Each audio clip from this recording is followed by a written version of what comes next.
We've noticed that a set of memes have become trendy, and they go like this. If you can't love me for who I am, then we don't need to be friends. Or, the people you spend time with shape who you are, so spend your time with optimists rather than pessimists. Or, your friends should be honest with you and build you up, not lie to your face and tear you down. Teenagers and young adults spend a lot of time thinking about romantic love, but what about the friendships that keep us going? What are they for? How do we find good friends? What is a good friend? Hello, and welcome back, weary travelers, to Unfolding Wings, the podcast where young adults explore how to faithfully explore life and unfold our wings into the life God intends for us. I'm your host, the Holy Pastor, real name not important because I'm usually playing a character, and one cool cat, young adult here with me. The other one is on his way to the Mexico border, apparently. Say hello. Hello.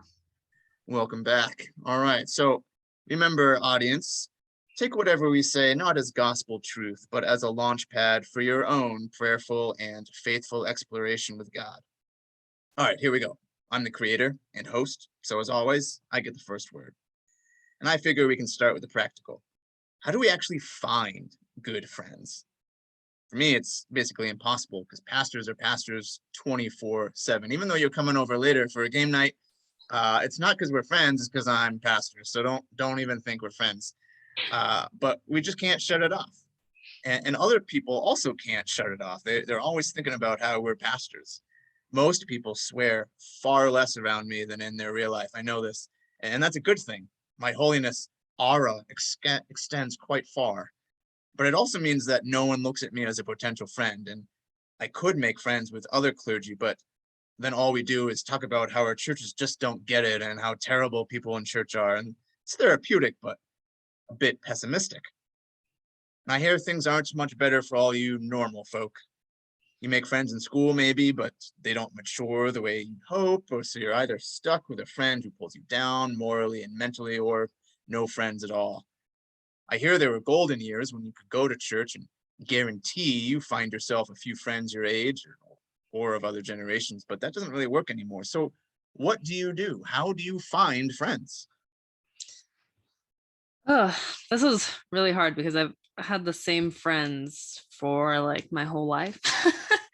But you did touch on something because you were saying how before we would be able to like go to church and make friends. I know that's a lot harder now because there's not a lot of people going to church as much, especially like within the same age groups. I feel like there's certain age groups we have a lot of gaps in.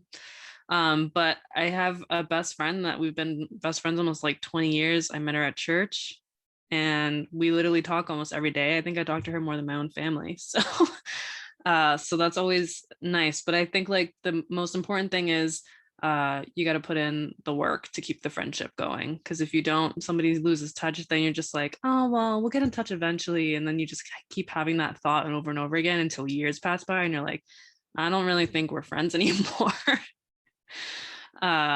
So Well, I mean, that's me. I am a terrible friend. So even if we, a good thing I'm your pastor and not a friend, because otherwise we would never talk. But um, I'll come back to that. How do you stay friends with someone that you've been? Because it's been 20 years. That means you started being friends with in what, elementary school, middle school? elementary school, yeah, I'm gonna be 29 next month, next month. And we've been friends since I was like 10. And honestly, the thing, like, I'll be honest, in the beginning, it was rough. We didn't like each other. And that was a bit hard, but we had to keep seeing each other because we went to the same church. So we were in the same group because we were in this, she's 2 years younger than me. And after that, honestly, because we both lived in the same city for like, I don't know, maybe 7 years. So from when I was like that age that I met her up to like 17, because then I moved to New England. And then what she did was she moved to Tennessee because we had both lived in Pennsylvania. So we've literally been apart for more of our friendship. We've been apart longer than we've been together. So really it's just work, like constantly texting, calling, making time to see each other when we can. I think that's just like the most important thing. And she's been there for me. I mean, she knows me probably better than I know myself sometimes. And it's just nice to have a friend like that you can always know you can go to, and they're not gonna, judge you, and at the end of the day they're gonna be there for you. So Yeah. So, I mean, you've gone through a lot of life transitions, both of you. I don't know if she's gotten married, but you yeah. have, which is kind of like the end of life, which we'll talk about later. But I mean, you've had to put in the work because you've probably changed a lot, the two of you, since you became Mhm. friends. So, I mean, how do you know when to stay friends or not be friends? I mean, have you had those moments where you had to actually think to yourself, do I really want to keep this friendship going? Oh yeah, we've had a couple breakups. So that was mostly though in the beginning of our friendship when we were like teenagers, and you're transitioning into high school and you start dating, and you're either in the same friend circles now or you're not, because you're like in that high school age. We didn't go to the same high school because she lived further into the city than I did, so I lived more like in the suburbs. So we literally only would see each other at church until we got older and like had driver's license and could see each other more often. And we had a few fights. It was over the dumbest stuff, which we laugh about it now. We look back, and I remember the biggest fight we had.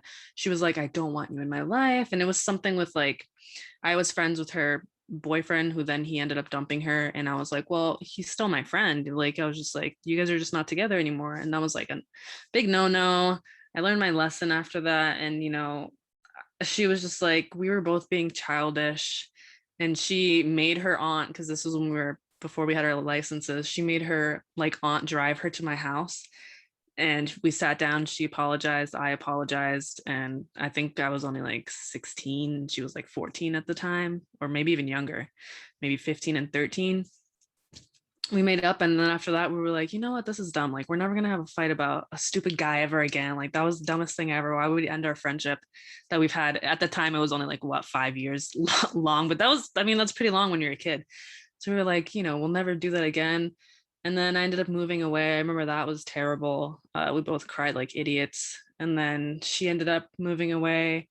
She got married, I got married, now she's a mom, and those are like big things, because now she's like busy, and yet she still makes the time to check up on me, call me, text me, and make sure we're all, everything's good, and I do the same. And yeah, I try to visit when I can. And like last year I had gone down to South Carolina, and she lives in Nashville, and I was like, you're 5 hours out of the way, but I'm gonna do it, because like, when am I gonna have the opportunity to come see you again, that I know of, where I'm kind of close. So I drove 5 extra hours to see her, and then she just was up here in Connecticut, and I drove down the extra hour to go see her. So it's just effort, you just got to keep putting in the effort to keep the friendship going. Yeah, I mean, I think a lot of people are probably going to be listening to you saying, man, I wish I had somebody that I would want to drive an extra 5 hours to go see, or at least even if you didn't necessarily want to, if you felt like you should, uh, still that's motivation I don't have to visit my friends. So, but why? I mean, what role do friends have in life? And especially if you have a good romantic partner like my wife, who's always honest and loving and supportive. She's everything I could ever possibly need. Why bother with a friend that we have to drive to go see or keep in contact Mm. over long distance? Or even if not, I mean, just why bother? You know what, that's a really good question. Because I think a lot of people think that way. I know that there's a lot of like, especially like older married couples, that they're just like, oh, we're the only friends we need. And like, for some people that does work, and I think that that's great. But like, in my case, I think it's healthy to have friendships and relationships outside of their marriage, outside of your marriage, that like help sustain to get you through the times where maybe you can't go to your spouse for something, because you don't want to hurt them, or you don't want to overwhelm them with whatever it is. Because I also think you shouldn't share every single thing with your spouse. I think it's good to have some sort of space and privacy, and keep some stuff to yourself in a healthy way, obviously.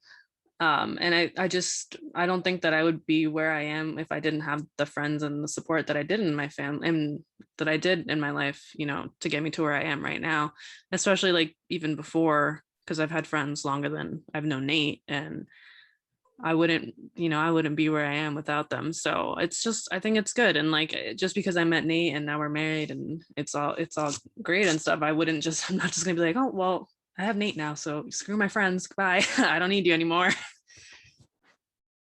Yeah, you probably don't want to hide from your spouse that you're a murderer or something, or having an affair. Those are things you probably do want to share, but yeah, um, there's a limit really, because you want to keep healthy boundaries even in your marriage. I mean, you're living Yes. together, but and you're going to naturally be sharing a lot of your life together, and that's a huge commitment. But you need to protect each other's well-being, and sometimes that means going outside of the marriage for support and love.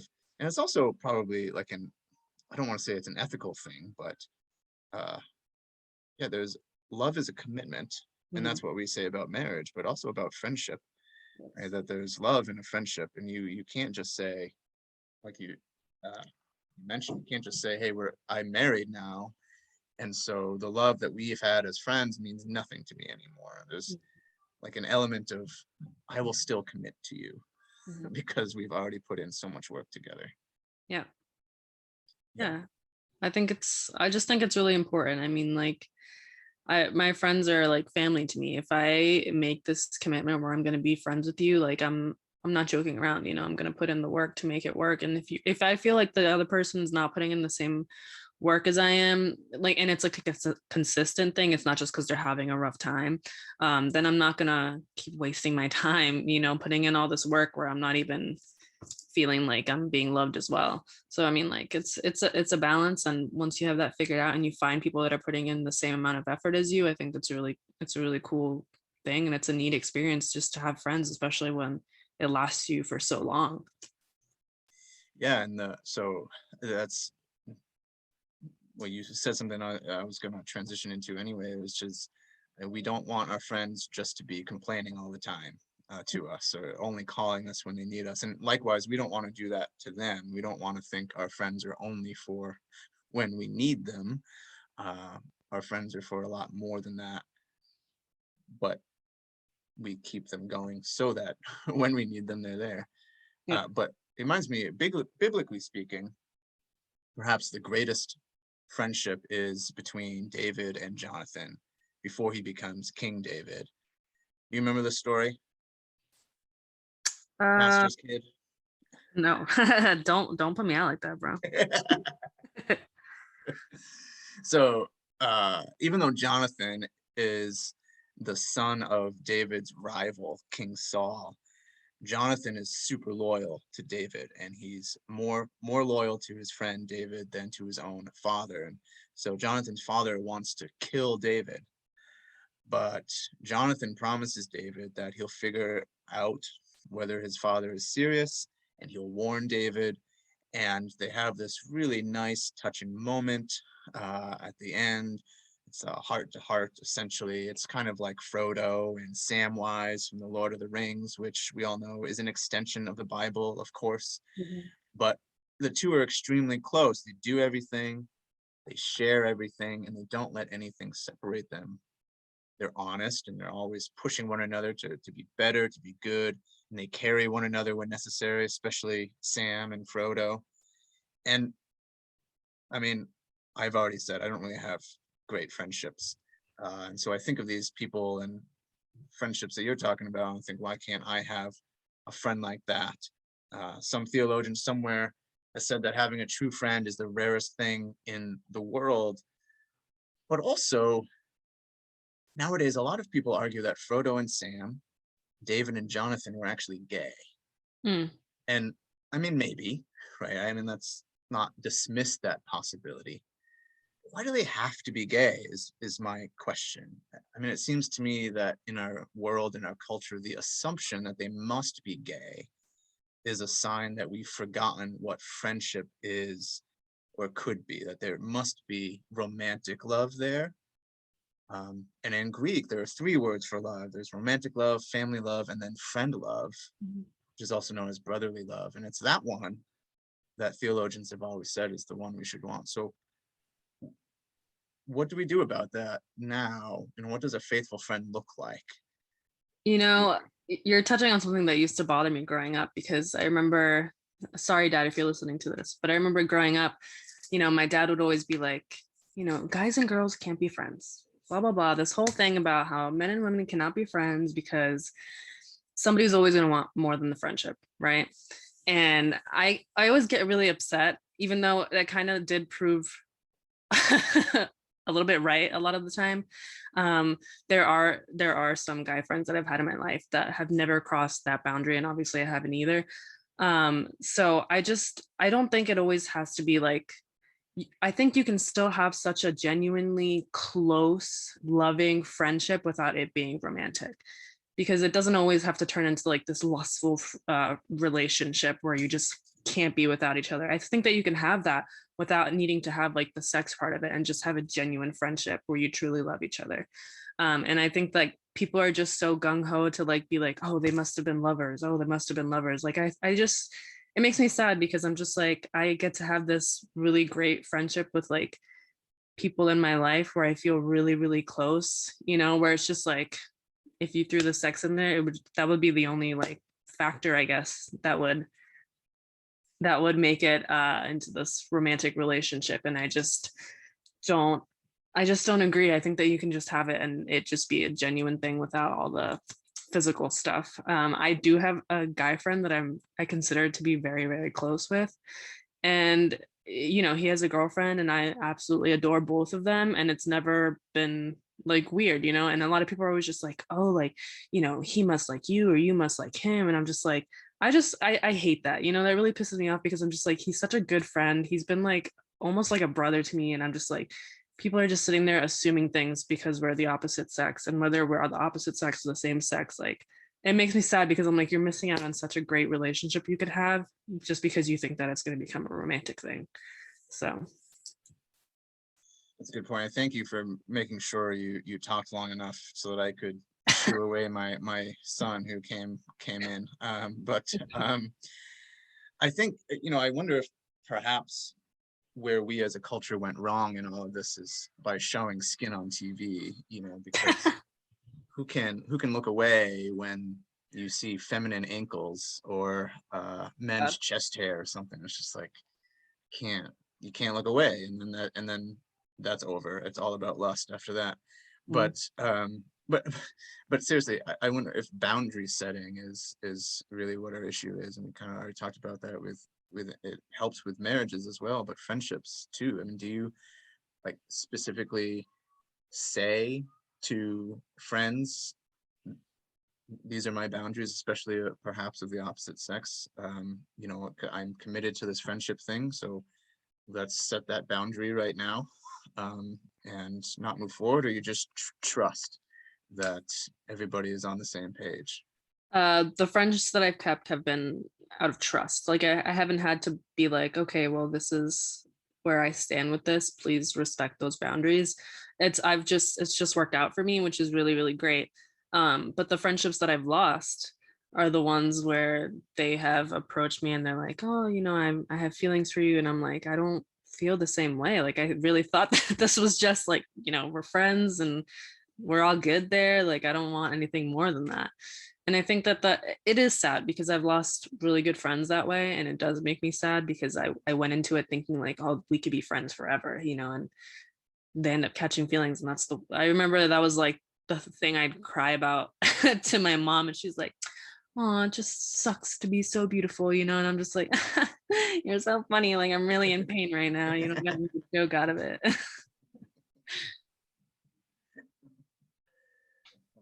um, well, it reminds me of Seinfeld. I don't know, I'm just barely old enough to have grown up with it.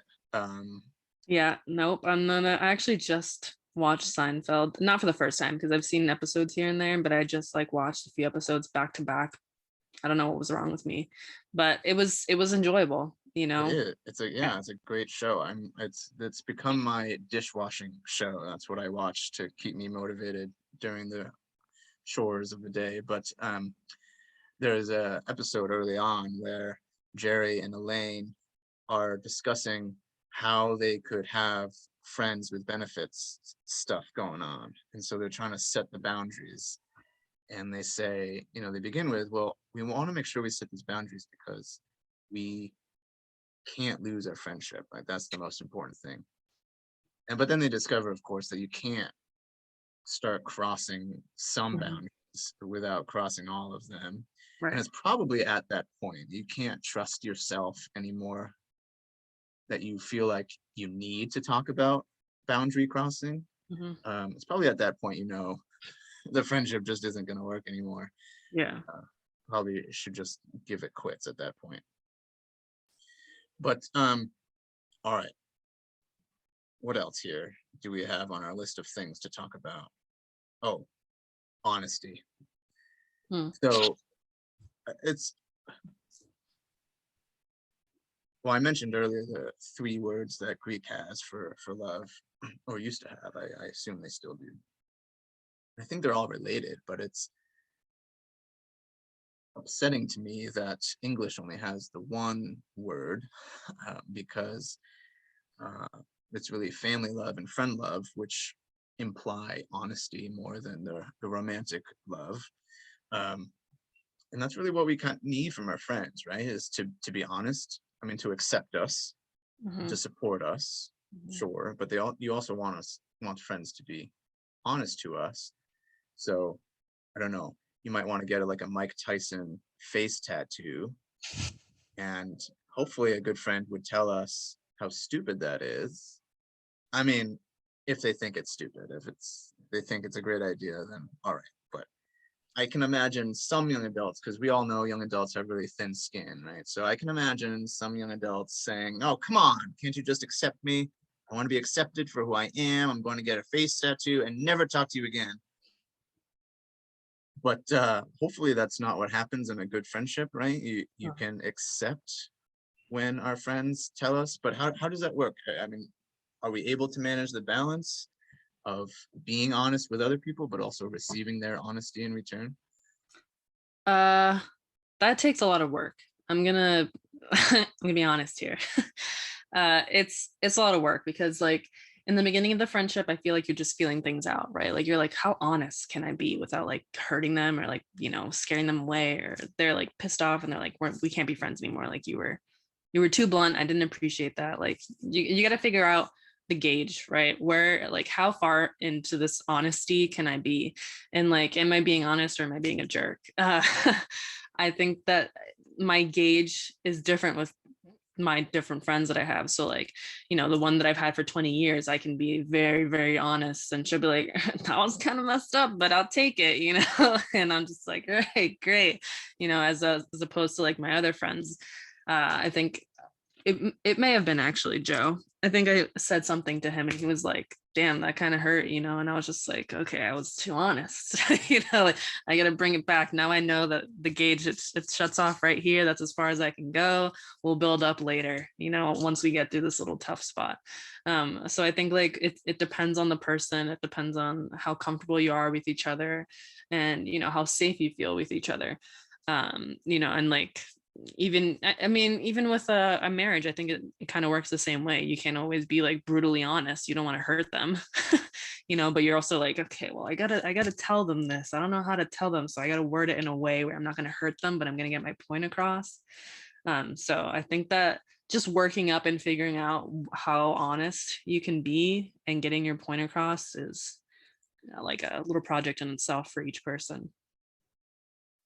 That's true, and hopefully, yeah, again, it's one of those areas where friends and marriages are very similar, but different, and both needed. I know in our marriage, just the other day, not the other day, a few weeks ago, actually, at this point, it feels like the other day, I had to change our car tire. We had a flat, and I did a great job. I was the best, but my wife said, well, let's go bring it to a tire shop just to make sure that it's on. and I said, I asked her if she trusted me, and she said, well, yeah, I just want to bring it to a tire shop just in case. I could tell really her answer was no, But if she did say, no, I don't trust you to put on the car tire, I would have been very upset. So at least I I can live with the assumption, but without her outright telling me she Right. didn't It's trust just like, I know where to go with the holy pastor. Like I know how far I can take it, before I hurt his feelings. So let me word it in a way where he understands that I mean yes, but I mean me. Right. trying to be nice about it. Yeah. And there are some things that probably we should be, it doesn't matter, perhaps. If someone is just going off the deep end, we should probably be willing to risk the friendship in order to save their life, Mm, spiritually or literally. Um, and again, thinking of King David when he murdered some woman's husband so that he could take her as his own wife. Prophet Nathan came over and said, "Hey, jerk, that wasn't very good." mhm. And King David could have said, "Well, you get out of my kingdom then. I'm done with you." But instead, he tore his clothes and repented. But which, by the way, is an awesome thing to do when you're angry with someone. Just tear off your clothes. It'd probably take me forever. Be like, "Oh, I'm angry, but hold on, wait a second. Let me just keep getting the right grip here." But David was great with ripping off his clothes and repenting. But anyway, that's a situation where you should probably be honest with somebody. If you know that a friend of yours is, I don't know, gonna drive home drunk or something. I actually have a little example, and Oh, good. I can share because I'm actually not friends with this person anymore, and I highly doubt he's gonna hear this. So I had a really good friend growing up, and I remember when he started dating this girl, and she did not like me, right? Because guys can't have friends that are girls outside of their friendship. I mean, outside of their relationship. And it escalated to the point where she was attacking me. Like she was just like constantly coming at me. And I was like, can you like talk to her? Like I didn't want to lose his friendship, but I was like, okay, you got to do something about this. Like this is ridiculous. I can't live like this where she's coming at me all the time just because I'm friends with you. And he was the kind of friend that we would talk almost every single day. We'd just check in with each other, and she didn't appreciate that. And I was trying to find ways where I was like, how can I make her happy so that I can stay friends with him so that she can know she can trust me? Like I was just like, if I wanted to be with him, don't you think that would happen already? Like I don't want him. You can have him. But it got really, really bad. And I remember she had like kind of like was starting to break up with him, was threatening me. And I was finally honest with him. I was like, dude, I can't stand her. Like I was just like, at this rate, like I think you should break up with her. Like she just seems so toxic, and he did not appreciate that. So that ended our friendship of how many years that was. This was like early on. Later on, we became friends again. And I was like, all right, I'll give it another shot. Then he started dating her again. And I was like, okay. I realized it was like a cycle where he was just like allowing crappy people to come into his life to date him, and then he let them control him. Yeah. And I was just like, I personally just couldn't be friends with somebody like that. And I thought that he had changed because, I'm a girl and I'm just like, I have hope everybody can change, and it's not true all the time. I had to learn my lesson the hard way. And so finally, I ended up getting cut off. I wasn't even the one that ended it this time. I ended up getting cut off because of his new girlfriend. And I just ended up writing him a letter because I knew the relationship wasn't going to last. I was like, I know him. I know this girl is the same way as the last one. So I wrote him this really long message, and I was like, you know what? Like, I love you. I hope all the best for you whenever this relationship ends, because I know that it will. Please do not contact me because I don't want to do this anymore. Like I was just like, as much as I love you, I just can't. And I just think that as much as that hurt, because even now, that was like almost 2 years ago now, as much as that hurts, like I'm just like, it is much better to like, whew, like I don't have to deal with that anymore. You need to set boundaries for yourself. Some people are just not worth it. Some people are not worth all that effort. Even though he was making the same effort back and talking to me all the time, it was just all that drama that ensued, and it was just like constant. I was just like, it's not worth it. Like as much as he's great and we have a good friendship, it wasn't worth it in the end. And I think it's good to set boundaries. Like it's okay to cut people off. Yeah, friends are, I mean, they're work, as you've been saying, but they're not supposed to be misery making. Right. So, or at least not all the time, anyway. Yeah, that's well, that's too bad. Unfortunately, as being in my earlier years, much like him, I can understand or why he might have been making those decisions. But yeah, as I can understand why my friends also stopped being my friends because it was annoying to them for me to be acting like such an idiot all the time. And then I became the holy pastor and became Of course. uh, As super one does. yeah. But yeah, and there comes a time when you just need to take that risk, right? That the friendship is not necessarily worth it. Mhm. And perhaps it's because it's making you miserable, or perhaps it's because the person is just making a terrible decision that could ruin their life, or you think it might, and you better say something. Yeah. Yeah. You got to know where those boundaries are. So do that ahead of time. I think we've already talked about this here. These other questions that I have down on my list. This might be a really short episode. My goodness. Well, you do have a question on here that I like. Okay, what is that?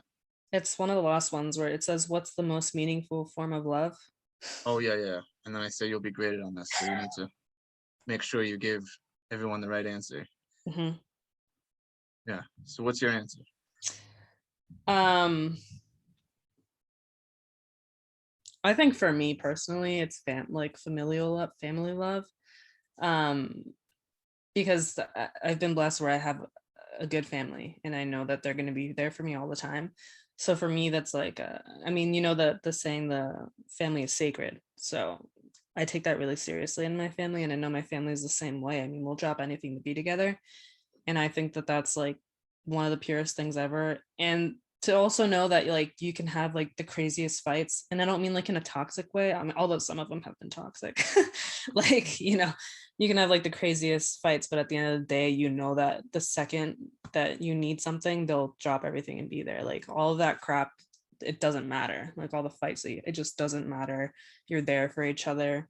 And I also think that like family love can come from your friends, can be your family, right? So, and then like your spouse is your family. So I think like family love is the most important love.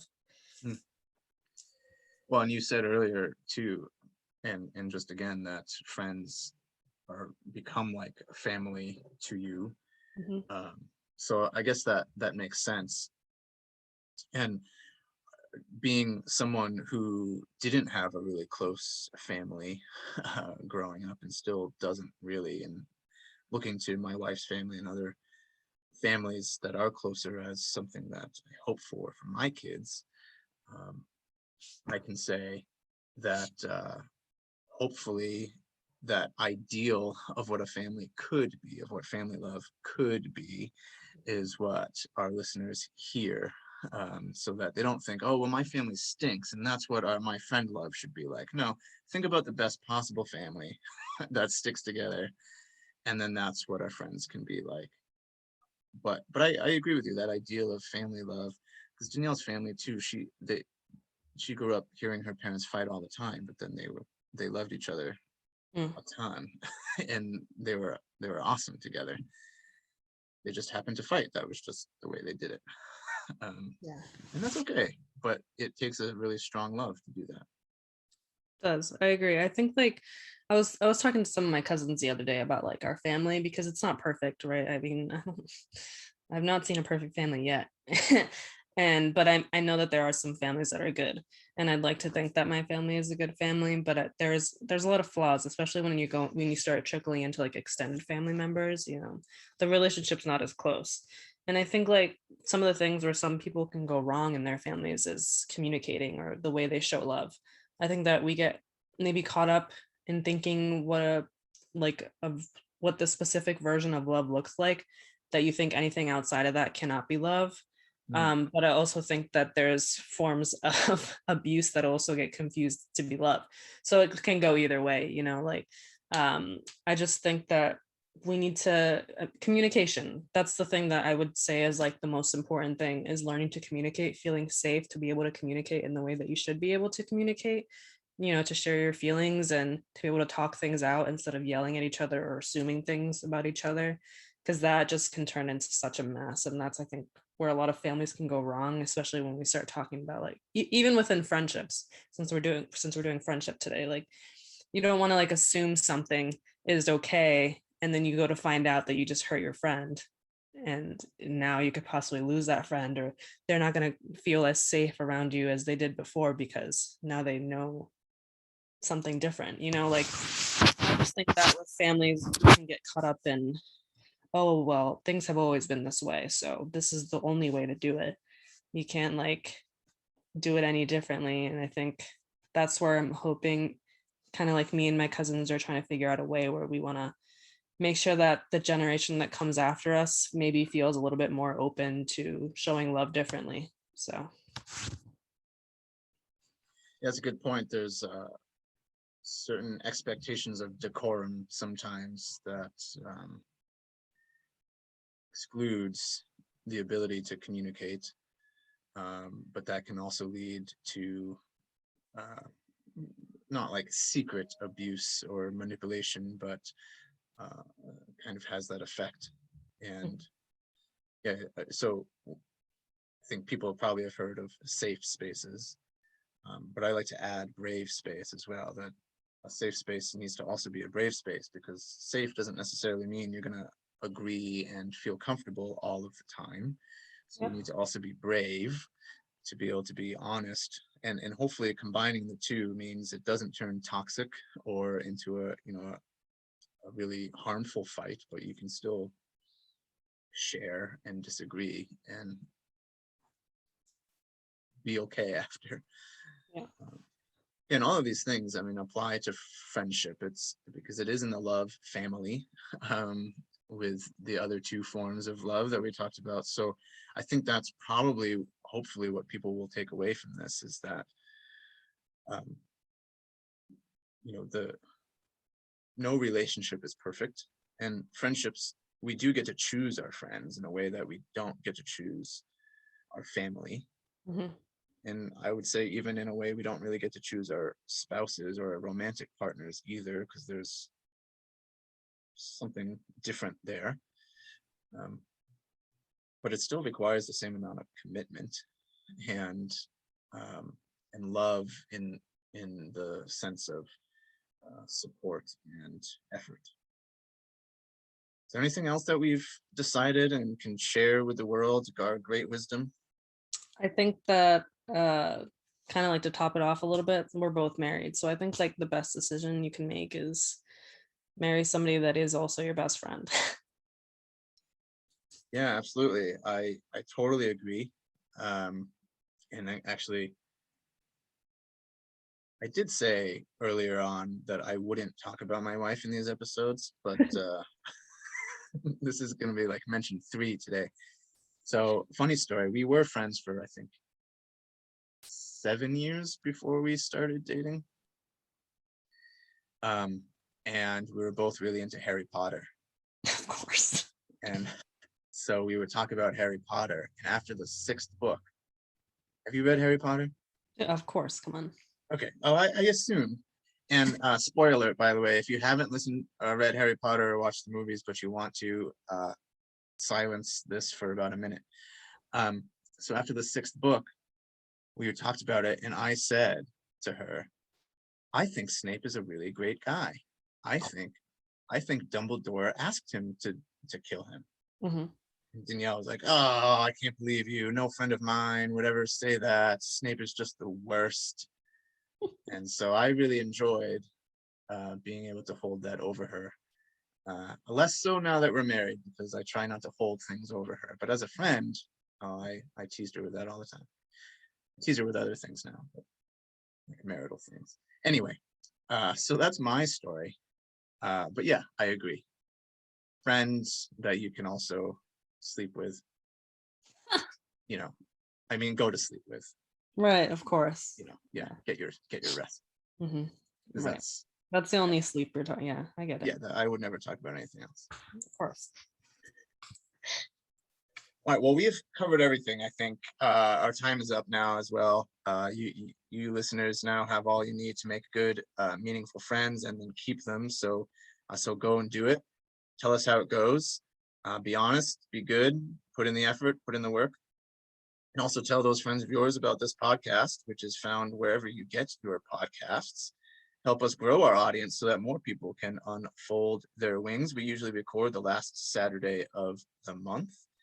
Want to say goodbye? Goodbye. All right, until next time, keep it holy, friends.